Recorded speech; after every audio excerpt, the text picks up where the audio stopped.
I created this render in Photoshop from a white model to this fully finished image, and I'm going to show you how in just 8 minutes. So I first went to set up the composition in Enscape, and you can use whatever type of rendering software. The process is the same. Make sure you export the material IDs because it will be very useful, as you will see later on the video, and also make sure that you do a white material override, or otherwise in Enscape as it is called the white rendering mode. And once those are exported, I will go ahead and import the images in Photoshop, and the first step will be to change the background image to a landscape. Straight after that, I went ahead and I selected the material ID from the layers, where I imported all of the exported images and selected the foreground with the magic wand tool. Now this is a perfect combination and a perfect opportunity to try out the Photoshop AI tool, where only by typing the word grass, Photoshop came up with a pretty good image which fit well with the whole scene, as you can see here. And with just a bit of editing in the hue and saturation adjustment layer, it was pretty well blended in with the rest of the image.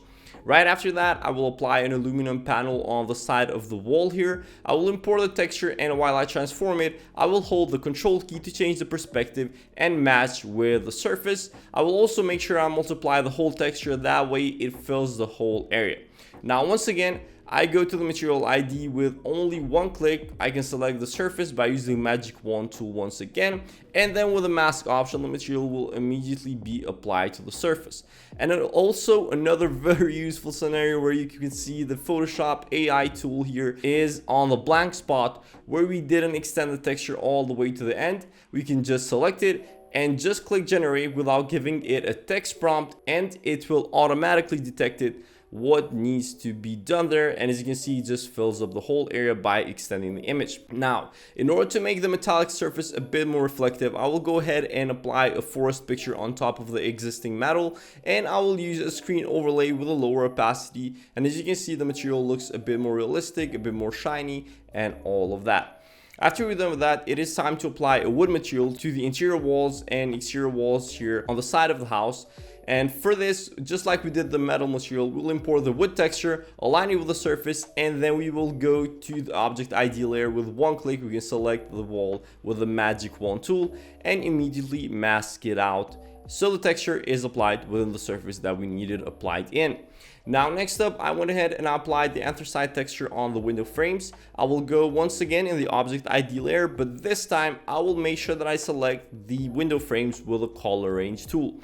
Now it is the same process, but before we go into that, I am making sure that some of the areas which are lacking a bit of detail on the division have the heal tool applied in order to blend it in better. And as you can see, with just a quick optimization, Photoshop just fixes up the whole area. It was a bit of a mess previously. Now we apply the anthracite, same process, multiply the texture and mask it out. And obviously this needs some reflection as well, so I will apply the same forest picture on top, and we will just copy the same mask and apply it on the window frames. So now, since the interior would take way too much effort to apply the materials to, I just rendered the image in Enscape once again with a normal mode in terms of the rendering. And I will just cut that part out within the window frames and put it on top of the image. And as you can see, it saves us plenty of time from applying the actual materials on the interior as well. We'll continue to add more wood texture on the walls. And of course, we'll need to transform them and align the texture as well. But in this instance, we want to make sure that the shadows are appropriate. So with a B key, we will activate the brush. I will use a low opacity with the black color to make sure that the corner is darker. And the whole process will be repeated with this part.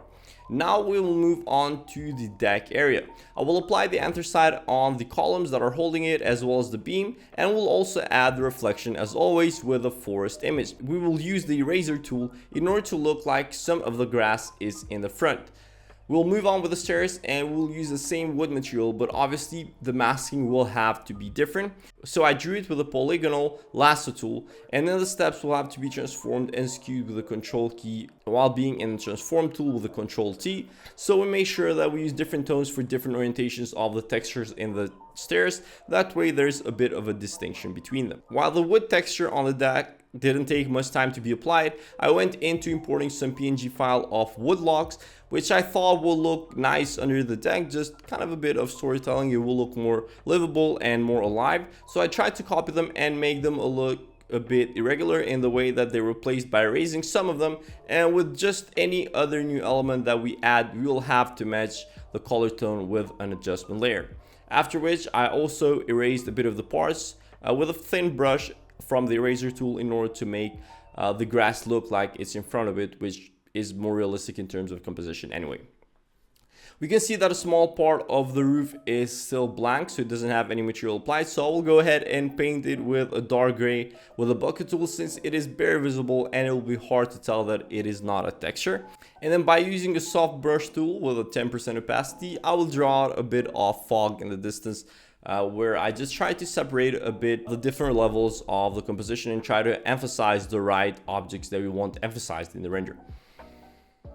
So now I will import a tree, which I think looks a bit out of context in this image, but I still wanted to include that in the tutorial just so we can go on about adding a vegetation in our scene. So I just imported the PNG file and delete parts of the trunk at the bottom. That way it blends in better with the foreground, and then I will add some shadows with a brush tool. Now remember, this video is just an overview of the whole walkthrough on how I did this render, but if you want to learn Photoshop for Architects in just 7 days, make sure that you click the first link in the description. Now it is time to test out some different skies. We will test that out with a sky replacement tool, and I will go for something cloudy because I do believe that our image here looks a bit moody. So with a selection of the sky from Material ID, we can choose the sky replacement tool, and in one click we will be able to import it. We tweak some of the color values to blend it in better, but other than that, now we will add human cutouts, which aren't the highest quality, but the process is the same nonetheless. We'll just copy the cutout, desaturate it, and lower the opacity for the shadows, and then we'll also change its perspective. That way it is in the right direction from which the sun is coming from in our image. Now for a final effect, I will try to add a rain overlay. I will select the black part with the color range tool and delete it. That way we only have the raindrops left in the image. To give it the feeling that something is moving, I also added a bit of a motion blur effect, and I will lower the opacity of it. So as you can see, this fits in quite nicely with the whole image because it's just kind of that mood with the whole clouds, and also kind of the desaturated part of the image because it is not super vibrant. So this was just a quick tutorial on how I created this image in Photoshop, but you definitely don't want to miss out on the new AI tools that Photoshop has put out. So to do that, make sure that you watch the video right here.